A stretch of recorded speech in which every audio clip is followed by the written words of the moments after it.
આજે આપણે મહેસાણા જિલ્લાના શિક્ષકો માટે એક સરસ કાર્યક્રમ લઈને આવી રહ્યા છીએ. મહેસાણા જિલ્લાના શિક્ષકો ખૂબ સારું કામ કરી રહ્યા છે. આવું સારું કામ કરનાર શિક્ષકોને આપણે કેવી રીતે બિરદાવી શકીએ એના માટેનો એક પ્રયત્ન આપણો છે. તબક્કાવાર શિક્ષકોને આપણે મળવું છે. જે શિક્ષકોએ ખૂબ સારી કામગીરી કરી છે એમણે કેવી રીતે સરસ કામગીરી કરી છે એ સમજાવવાનો એક પ્રયાસ મહેસાણા એજ્યુકેશન ટીમ દ્વારા કરવા જઈ રહ્યા છીએ. અમે જે શિક્ષકને આપ સમક્ષ રજૂ કરવા માટે જે જઈ રહ્યા છીએ એ શિક્ષક છે શ્રી સંજયભાઈ પટેલ, CRC કોર્ડિનેટર, લાડોદ. સંજયભાઈ કેમ છો? નમસ્કાર સર. નમસ્કાર સંજયભાઈ, આજે તમારે અમારા સૌની સમક્ષ આપની ક્યારથી શિક્ષણની કારકિર્દી શરૂ થઈ તે વિષયની વાત કરવાની છે. મારી શિક્ષણની શરૂઆત સાહેબ 2000ના વર્ષથી શરૂ થઈ અને આજે 2021 ચાલી રહ્યું છે, એટલે 21 વર્ષ જેટલી મેં પ્રાથમિક શિક્ષણની અંદર મારી સેવાઓ આપી છે. કઈ શાળામાં આપે શરૂઆત કરેલી? મારી સૌપ્રથમ સર્વિસ કરશનપુરા પ્રાથમિક શાળામાં મારી 2000ની સાલની અંદર નિમણૂક થઈ. મેં એવું સાંભળ્યું છે કે સંજયભાઈએ BRC કોર્ડિનેટર તરીકે ખૂબ સારું કામ કર્યું છે. તો BRC કોર્ડિનેટરમાં તમારી શું ઉપલબ્ધિઓ રહી છે એ વિશે થોડું જણાવો. 2002ની અંદર સાહેબ હું BRC કોઓર્ડિનેટર વિજાપુર તરીકે મારી નિમણૂક થઈ અને એ વખતથી લઈ અને ખાસ કરીને એ વખતે સર્વ શિક્ષા અભિયાન સમગ્ર ગુજરાતની અંદર જ્યારે ચાલતું ત્યારે ખાસ કરીને કન્યા કેળવણી માનનીય એ વખતે તત્કાલીન મુખ્યમંત્રી આદરણીય શ્રી નરેન્દ્રભાઈ મોદી સાહેબ હતા અને મોદી સાહેબે સમગ્ર ગુજરાતના 18,000 ગામડાઓની અંદર તમામ વિદ્યાર્થીઓનું 100% શાળાની અંદર પ્રવેશીકરણ થાય, એમને ગુણવત્તાલક્ષી શિક્ષણ મળી રહે એના માટે ખૂબ પ્રયાસો કર્યા અને કન્યા કેળવણીનું પ્રારંભ કર્યો.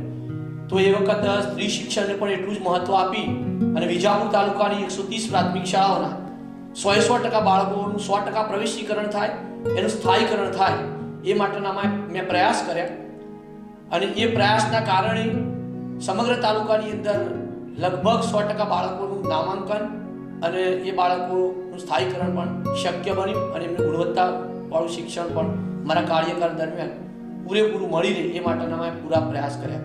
રાજ્ય સરકારની જે યોજનાઓ રહી શિક્ષણની એ બધાનું જ મેં બહુ વ્યવસ્થિત રીતે સમગ્ર તાલુકાના આચાર્યો અને શિક્ષણ મિત્રોના સહયોગથી એને મૂકવાનો પ્રયાસ કર્યો અને વિવિધ પ્રકારના જે સ્ટેક હોલ્ડર્સ કહેવાય, જે તે વખતે VCના મેમ્બરો હતા, ગામના સરપંચશ્રી હોય, ગામના આગેવાનો હોય, વાલીઓ હોય, તો આ બધા લોકોનો પણ ખૂબ સારો એવો સહયોગ પ્રાથમિક શિક્ષણમાં મેળવ્યો. લોક ભાગીદારી પણ ખૂબ સારા પ્રમાણમાં મેળવી અને શાળાઓના મકાનો જે રહ્યા એને રંગરોગાન કરીને અદ્યતન બનાવવાનો પ્રયાસ કર્યો અને ગુણવત્તાની અંદર બાળકોનું સારું એવું શિક્ષણ મળે એ માટેના ખૂબ સારા એવા પ્રયાસ અમે અલગ અલગ પ્રકારના પ્રોજેક્ટો સાહેબ મૂકી અને છોકરાઓને સારું શિક્ષણ મળે એ પ્રકારના પ્રયાસ કરવાનો. કેવા કેવા પ્રકારના નવતર પ્રયોગો તમે BRC કોર્ડિનેટર તરીકે કર્યા છે? જે તે વખતે ગુણવત્તા સુધારવા માટે મેં ખાસ કરીને જે તે વખત કેળવણી નિરીક્ષક આપણા હતા તાલુકાની અંદર, આપણા CRC કોઓર્ડિનેટર મિત્રો હતા, તો આ બધાના સંયુક્ત પ્રયાસથી ખાસ કરીને મોનિટરિંગ ફોર્મેટ, કારણ કે BRC CRCની મુખ્ય ભૂમિકા શાળાઓનું માર્ગદર્શન આપવાની હોય, તો એવા તબક્કે તમામ શાળાઓનું સારી રીતે સુપરવિઝન થાય, શાળાઓની અંદર પ્રોપર શિક્ષકો જે કામ કરી રહ્યા છે એને પ્રોત્સાહિત કરવામાં આવે, એને પ્રોપર પ્રકારનું માર્ગદર્શન આપવામાં આવે, એ માટે આખી ક્રોસ મોનિટરિંગની આખી વ્યવસ્થા ઊભી કરી અને પ્રત્યેક શાળાઓ સુધી આપણા તાલુકાની અંદરથી બધા મિત્રો પહોંચી શકે અને વારંવાર એની વિઝિટ થાય અને એ પ્રકારે ભૌતિક વ્યવસ્થાપન કેટલું ત્યાં આગળ ઊભું કરવાની જરૂર પડે તો એ પણ મેટરો આપણા જોડે આવે અને ગુણવત્તાની અંદર બી કેટલા સુધારાની જરૂર, તો એવું આપણા બધા શિક્ષક મિત્રો જે CRC મિત્રો ગયા હોય એ ત્યાં આગળ જે પ્રોપર પ્રકારનું ગાઈડલાઈન આપે તો દરેક શાળાઓ જે હતી એના ચોક્કસ પ્રકારના ઇન્ડિકેટરો તાલુકામાંથી નક્કી કરવામાં આવ્યા શિક્ષણના તો ચોક્કસ પ્રકારના ઇન્ડિકેટરો, એ જ રીતે એન્વાયરમેન્ટની બાબત હોય, ફિઝિકલ એન્વાયરમેન્ટની બાબત હોય, તો આવા ઇન્ડિકેટરોના આધારે શાળાનું મૂલ્યાંકન કરવાના શરૂ કર્યા અમે 2003થી. અને સતત આ પ્રક્રિયા લાંબા સમય સુધી કરવાથી જે શાળાની જેવી જરૂરિયાત હતી એવા પ્રકારની તાલુકાની અંદરથી એ લોકોને અમે હેલ્પ આપી શક્યા.